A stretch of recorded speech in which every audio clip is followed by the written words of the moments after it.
He can't keep getting away with this. Hey, what's going on, guys? It's Kevin Zwicker from Fast Count coming at you. Before I get into this video, please remember to hit the like button and subscribe. Hit the like button and subscribe. Hit the like button and subscribe. So we are coming off of night one of WrestleMania, and the main event ends the show with a banger. We see Paul Heyman and Seth Rollins aligned, and Paul Heyman has betrayed CM Punk.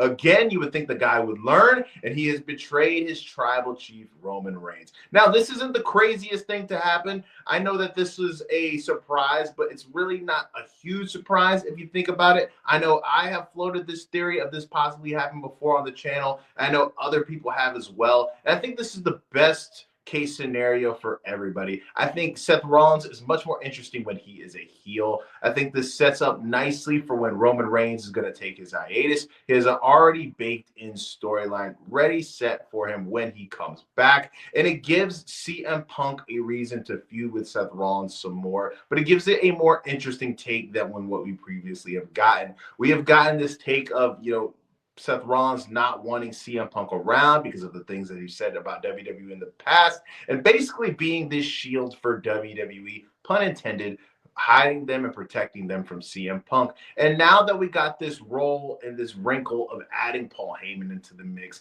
it really makes things much interesting. Now, the Roman Reigns aspect of this, I think, is the most interesting thing of them all. I think the fact that he is a guy who no longer has a tribal chief, no longer has a bloodline, whether it's the OG version or the Solo Sikoa version. He is a man alone.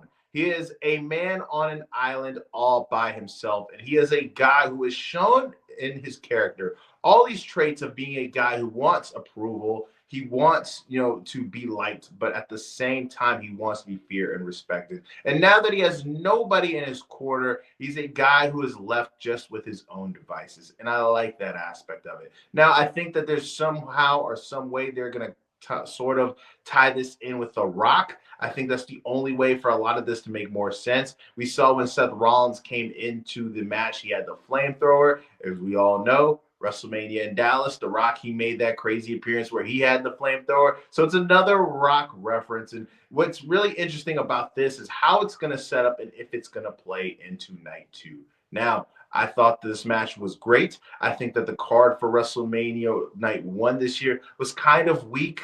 I thought matches like, Tiffany Stratton versus Charlotte Flair didn't really deliver. That had a wonky build. And I thought that if they just have a great match and a banger, that's going to save the build. But it was so-so. I've seen much better Charlotte Flair matches. It was a big win for Tiffany Stratton, nonetheless. But this show was really carried by the main event. Those guys went in there. They had a banger of a match. I think that's going to be what most people are going to be remembering from this night. CM Punk was obviously very emotional coming into this match, as this is something that he's worked for so long.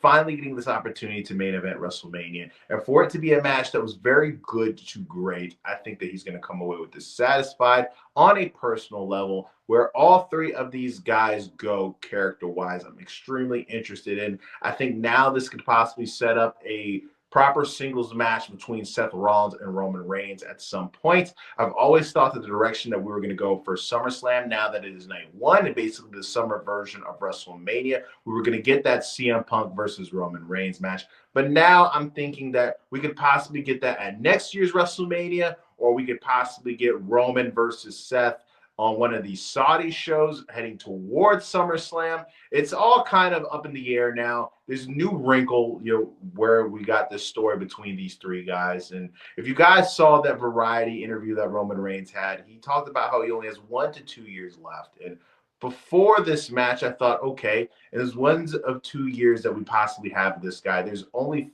3 matches that are 100% necessary. That's a match with The Rock, another match with Cody Rhodes, and another match with Jacob Fatu. And now after WrestleMania, I'm thinking that his match with CM Punk and his match with Seth Rollins have to be added to that list. But the heel turn that we got was done very well, executed to perfection. I'm really interested to see where we go from here. But let me know what you guys think in the comment section. What did you think of the main event of night one? Are you happy that we have Seth Rollins and Paul Heyman aligned? Where do you think that Roman Reigns goes from here? Do we think that we're going to get this feud between Seth Rollins and CM Punk continued? Let me know in the comment section. And like I said in the beginning of the video, guys, please remember to like the video and subscribe. Like the video and subscribe. Like the video and subscribe. I am Kevin Zwicker. I'm out.